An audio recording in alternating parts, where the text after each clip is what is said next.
Maglalagay ako ng cooking oil. Igigisa ko na tong bawang.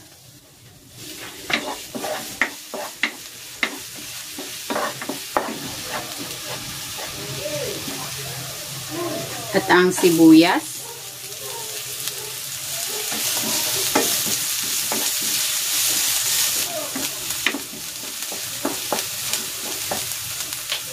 Igigisa ko na dito itong ground pork.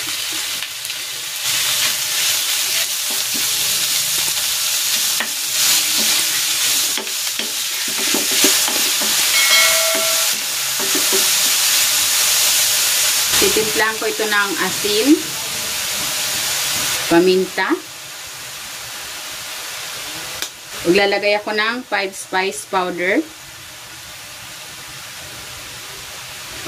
cooking wine, at ng oyster sauce.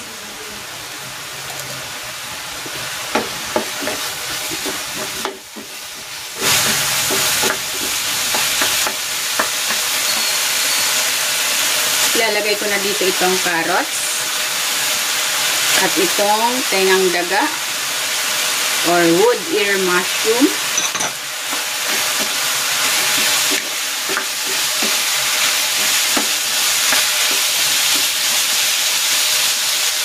At ilalagay ko na rin itong cabbage.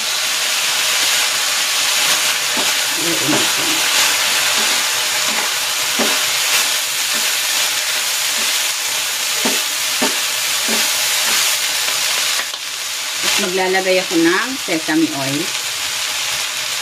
Ilagay ko na rin tong spring onion.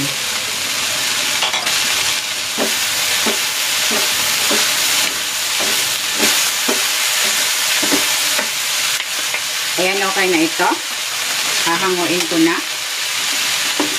Palamigin muna natin ito bago natin balutin. And meron ako ditong spring roll wrapper. Hahatiin ko muna ito.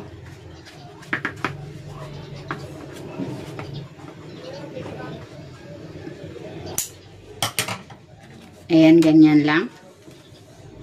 Ayan, magbabalot na ako. Maglalagay ako ng isang kutsarang mixture. Maglalagay ako ng harina na tinunaw sa tubig sa dulo, pandikit. Fold lang natin ng ganyan. Ito sa kabila. Kailangan diretso yan. And then, iro-roll ko na.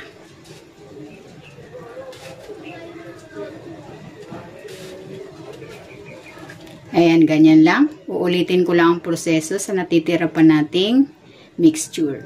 Ayan, nagpainit na ako ng mantika. Magpiprito na ako. Nakagawa ako ng 30 pieces.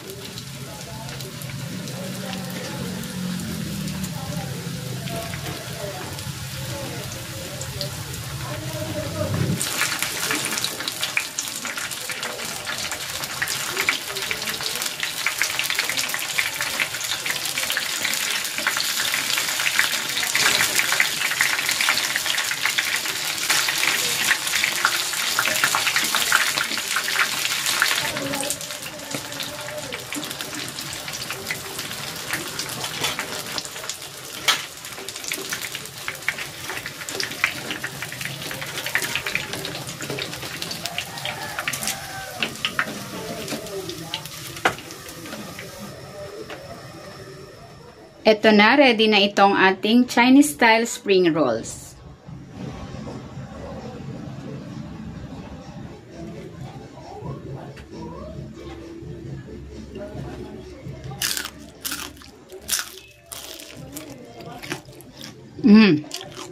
Sarap.